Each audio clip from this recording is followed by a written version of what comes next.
Page 47, Bright Lights Boogie. A boogie woogie. I like boogie woogies. They're fun. There are some things to do up above. You go ahead and do that. Yuck, I'm going to do this. I see accidentals in here. I don't recall us having accidentals before. Have we had them? I don't remember. I assume you already know what they are and how they work, but I'm going to explain them anyway, so you can be as bored as I am for a while. Okay. Look in the last measure of the first line, you see an E with a flat in front of it. That makes it an E flat. So instead of a E, you're going to play an E flat. There's no E flat in the key signature. That's why they have to do it this way. The only flat in the key signature is the B flat. So all the B's are flatted. But otherwise, in the second line on measure 6, there's an A with a flat. That makes it, instead of A flat. People don't agree on the rule for accidentals. Big surprise. The 3 accidentals we use the most are the flat sign, the sharp sign, and the natural sign. You see a natural sign on measure 8. It's in parentheses. When they put the sign in parentheses, it simply means it's a courtesy sign. And sometimes the publisher will use the parentheses, and sometimes they don't. Doesn't matter. It's a courtesy sign. In other words, it's not necessary. That E, that whole no E, that would be an E natural anyway. But you just had an E flat up above, so they're telling you to make sure you play an E. You see, you might think, well, maybe they made a mistake. Maybe they meant the flat and left it out, or whatever. So they're just being clear. So if you're into writing music or composing music, if there's any chance the reader may misinterpret or question what you're doing, be clear. Put in the courtesy signs. If not, don't do them all the time. Don't spoil people, but do them when you really think you need to be clear. Here, they really didn't need it anyway, because that E flat was measures ago. I mean, if it were an E flat in the previous measure, you might put it in. But here it was they're probably doing it just to show you what a courtesy sign looks like. Now back to the rule on accidentals. The accidental applies from that point on for the rest of that measure in that staff. Each staff has to have its own set of symbols. Like in measure 6, you have an A flat in the first beat. Well, if there were another A in that measure, it would be an A flat also, because the first flat carries for the measure. But once I go into the next measure, it goes away. It doesn't count anymore. There is an exception to that. We'll get to it when we get to the exceptions. There's always exceptions. Now the part of the rule that people don't agree on. Some people, and I've been on both sides of this discussion, like violin players or whatever, because I play violin also. A violin teacher, an elderly lady's been playing violin and viola forever and teaching and been in orchestras and whatnot. Very knowledgeable, very good. Insisted that when an accidental appears in the measure, it is good for that note and name. So if there were any other A's in that measure in a different octave, they would also be flat. Like an A flat, they would they would also be A flats. And I tried to explain to her that may be true, but for a piano player, we need to see the flat sign in every octave. So we only apply it to that particular pitch. If there were an A in another octave in that measure, we would probably play it A natural. Because we ran across this in music and orchestra, and I was playing the natural for the second. I said, no, that's a flat. That carries over. And I tried to explain to her, but she was absolutely adamant. Oh, no, that's not the rule. Now, I was in a discussion group of musicians online, and they were talking about this. I said, no, some people it says, and they said, oh, no, you're wrong.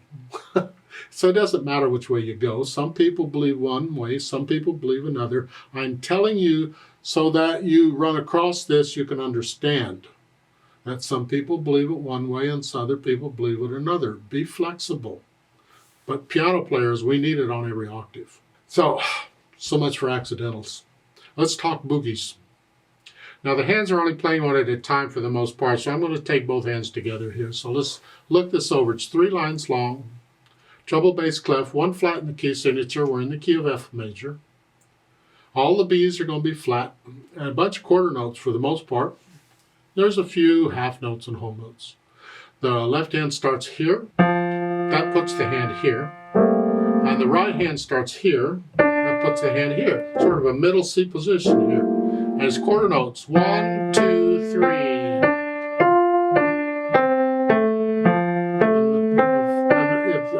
third finger on E, so I'm going to use it on E flat. Then second line, B flat. This is actually the hand position. I forgot, the B flat's there. And then for measure 6, the left hand comes over to play the A flat because the right hand is busy. Just for the one note and then come back. You gotta look down for that just for a moment to come back, so fine, then go back where you were. And then measure 8, it's both. Hold the E natural down. Here. And then you repeat back up.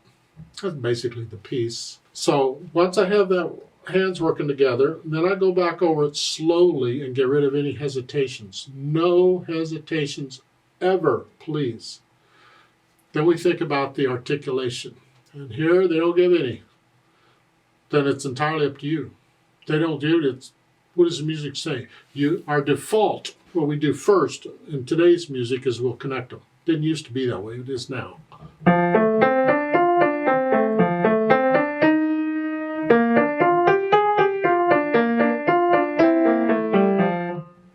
We connect them. You can lift up for the phrases if you can hear the phrase. I think the phrases in this piece are about 4 measures long. So you can lift up at the end, lift up. Going from measure 4 to 5, just a little sound, like taking a breath. Yeah. Now when you repeat it, go back to the beginning, connect the quarter notes. Don't go. No, it leads into it. And most of the time in music, when you lead into something, you connect it. So this leads into it. Connect this, you have to lift up. It's a rest. But you could staccato. You could disconnect them. There's nothing says different, as near as I can tell.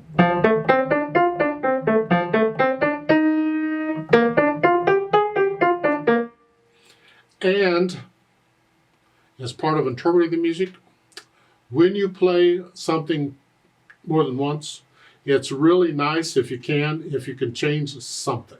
So you're not playing it twice exactly the same way. And one of the things you can change might be dynamics or articulation or something, because you can't change notes rhythm. That's it, written. So maybe the first time you play this, you play it connected. And then when you repeat it, disconnect it. Yeah, or part of it disconnected. I could go. Or switch it. There. There's no right or wrong here. They're just playing around with it because the music doesn't say anything. They leave it wide open, look out. Now dynamics, they do say things, that MF-F. And they put in the parentheses. We've already had these dynamics. We had it on page 46. So you don't need the stuff in parentheses. They're just explaining what's going on. Well, that's no fun. That's what I'm here for. So do MF the first time and F the second. So the second time you play, again, it's like I'm repeating it. I don't want to play it twice the same way. Well, I can change the dynamics. Well, I could also change the articulation too. But first time, whatever you think moderately loud is, mezzo forte.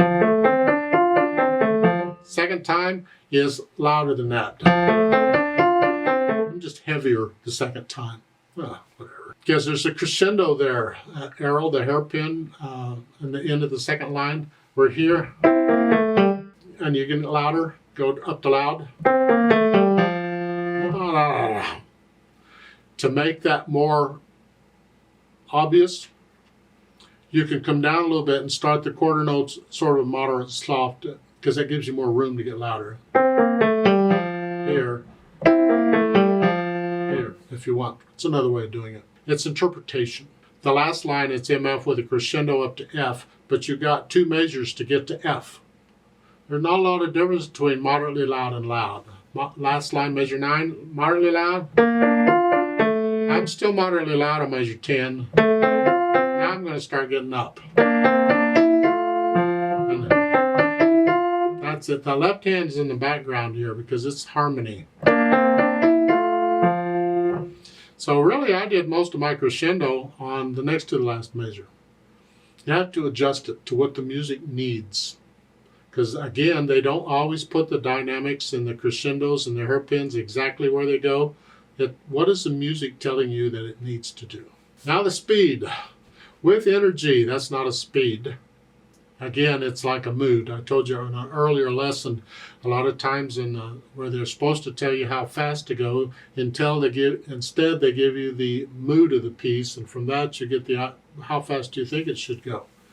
Depends on how much coffee or wine I've had to drink as to how fast this would go. You don't have to go real fast.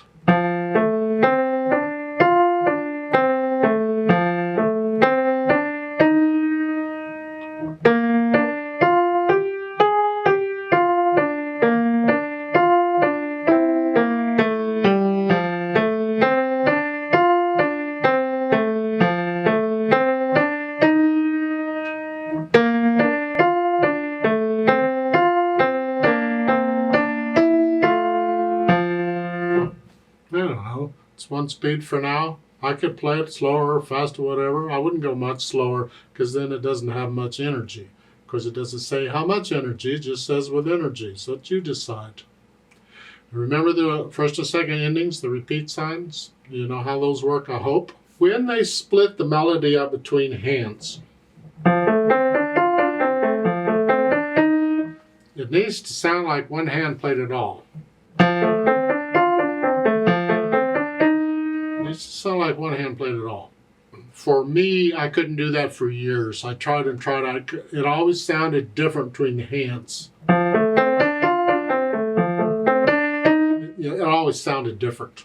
But finally, when I was in college and I learned the scales properly and I got the control I needed to control how loud or soft I played, I got to where I could actually play these so it sounds like one hand played it all, finally.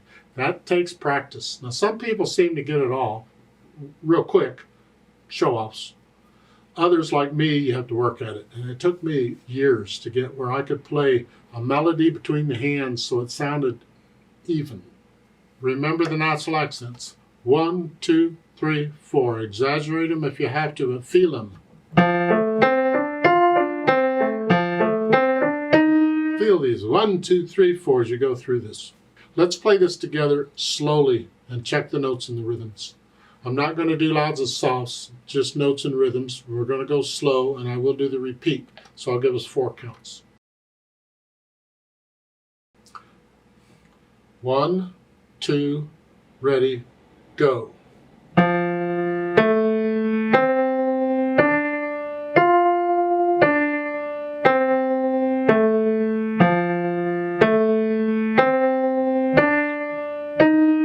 Two, 3, 4.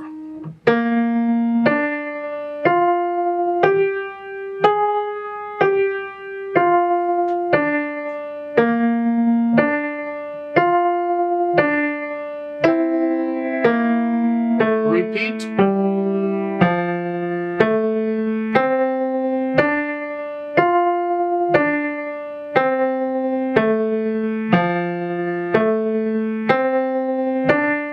One, 2, 3. Second ending.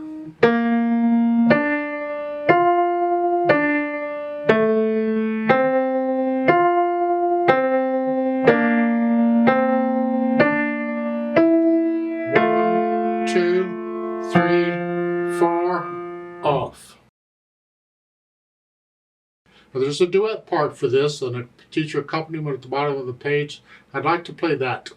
And you play this part up above. But in order for this to work, you need to go up an octave on the keyboard. So in that case, just pretend, I know you can do it, that middle C on the piano instead of here is up here. Pretend this is middle C. So instead of this, you're up here. Play it all up here.